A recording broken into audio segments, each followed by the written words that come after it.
يعطيك العافية يا مراد. يا هلا شو الاخبار؟ تمام، احكي لنا شو بدك اليوم تسوي لنا اكل. والله زي ما قالوا التقليد الاعمى. الفكره انه بدي اسوي كباب في الباذنجان. هو حقيقه الباذنجان وين ما بنحط زاكي، فبدي اجرب. شفت اكثر من فيديو، اكثر من حدا انه بيكبوا الكباب وبحطوه في داخل الباذنجان وبيشوه. فانا بدي اجرب هاي الطريقه واشوف كيف ممكن تطلع معنا. يعني ما بدوش نشرح اكثر. هاي طابع، هاي كمان واحدة. لسه الاشي الثاني الاكثر المهم في الموضوع مش الباذنجان، موضوع اللحمة اللي بحلف لك اياها بدنية الخروف. حتطلع ان شاء الله اشي كثير مرتب ان شاء الله. عصفورة عجل بدنية الخروف. لحظة هاي بحاجة لا تبسيس من الداخل هيك. نرجع لها كمان مرة من هون. ايوه. الشيء الثاني اللي اسوي لك اياه، بدنا نسوي هاي بدنية الخروف. بدنية خروف بلدي. هاي البدنية يعني من ظهر الخروف او من اللي بتكون مباشرة تحت الجلد، ما بين اللحم والجلد. هاي لما نكون بدنية. هي لما بتشيلوها بتكون مرققة زي هيك؟ لا انا رققتها. هي قصيتها بالسكينة بطريقة ناعمة وانا دكيتها بالمدكة.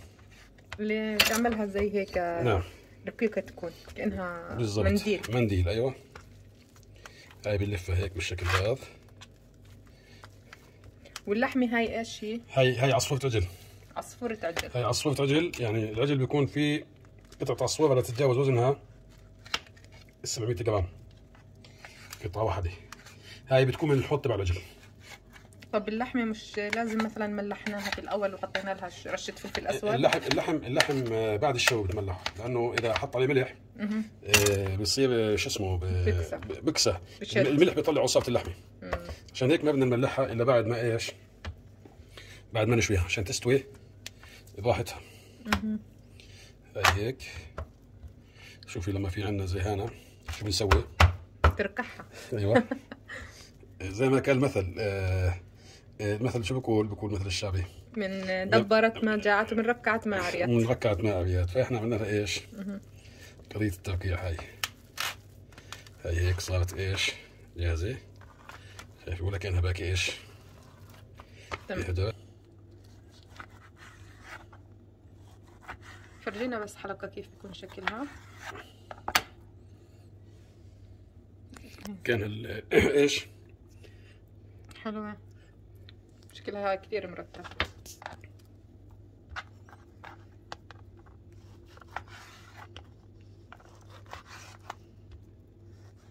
كأنها سوشي. بالضبط سوشي، بس جيبي لي سيرة السوشي.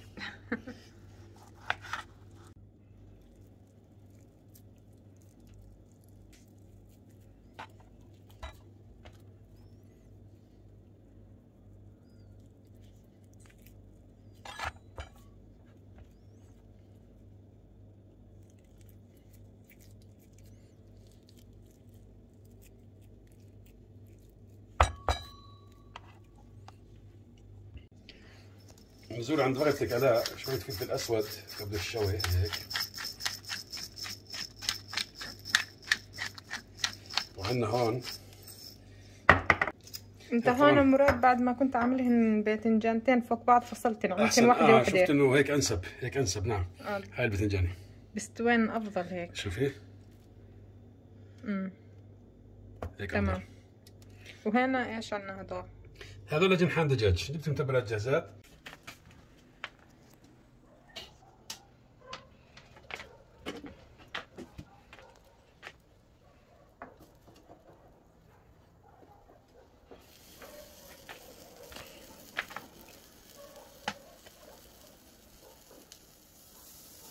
سلام.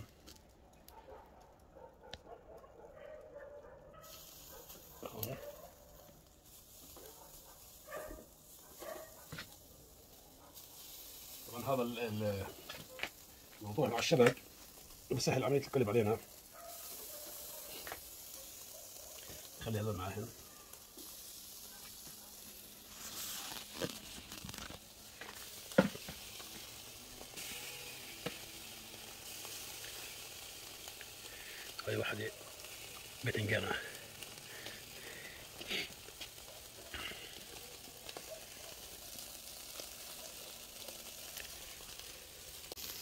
كيف هيك؟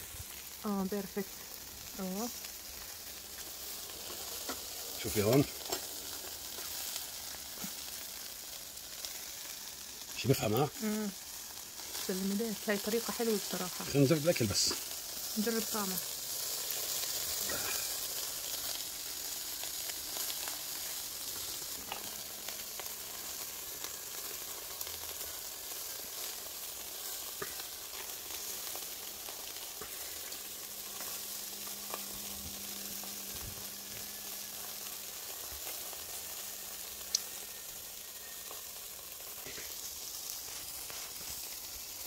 يا سلام. باذنجان. هذا باذنجان بالكباب. كيف؟ الشكل رهيب.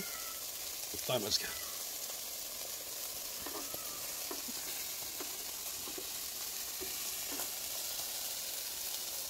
كيف هيك؟ سلمك يمناك. رهيبة.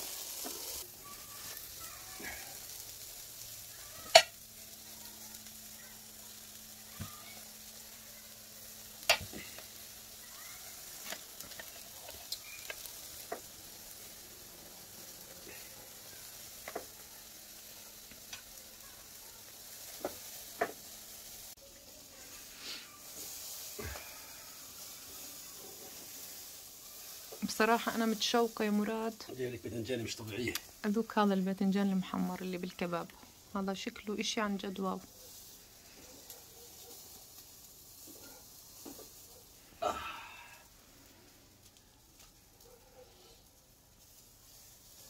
هاي آخر باذنجان.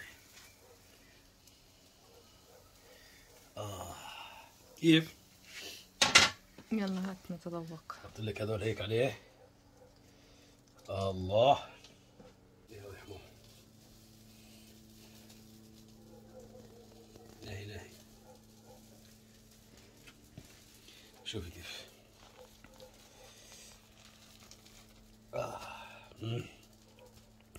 نيجي لهاي الباذنجاني هون. نحط عليها بصلة زي هيك، بندورة زي هاي، مخللة زي هيك، فلفلة.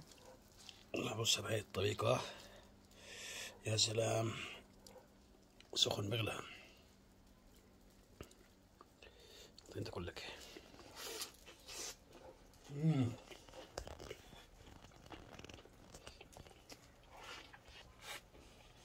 شو الوضع؟ بحكي لك بعدين. طب أنا أذوق، خليني أحكي أنا كمان. لا بعدين بحكي لك. الباذنجان بيحكي. دايبة.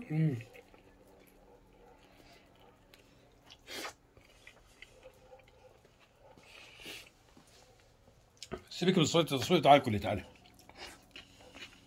أنا بدي أذوق وأحكم على طريقتك الجديدة بصراحة، يعني بدي أحكي رأيي بكل صراحة. ده طعميك ايه؟ بس اعطيني رايك بصراحه. بسم الله. سخن؟ لا مش سخن. بسم الله. بس تبكي تخلصيها بتحكي لي.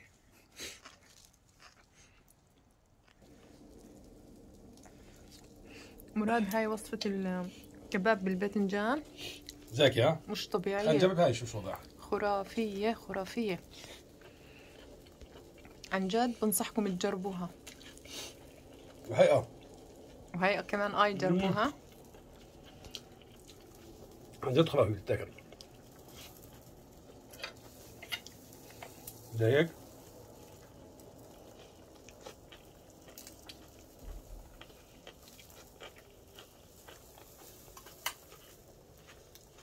انا بطلت جعان.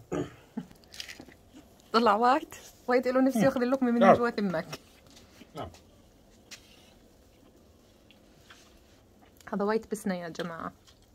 طبعا بس نضيف مطعم، احنا بنطعمه كل 6 شهور بنعطيه الطعم الرباعي، بنحممه، بنرشه أدوية للحشرات.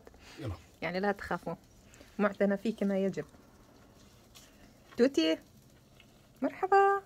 صحة. طيب لغاية هون يا أصدقائنا بنكون وصلنا لنهاية الفيديو. حبينا نقدم لكم وصفتين جديد اللي هي باذنجان بالكباب، واللي هي اللحمة الملفوفة بالبدنية. كثير هالوصفتين رائعات طيبات.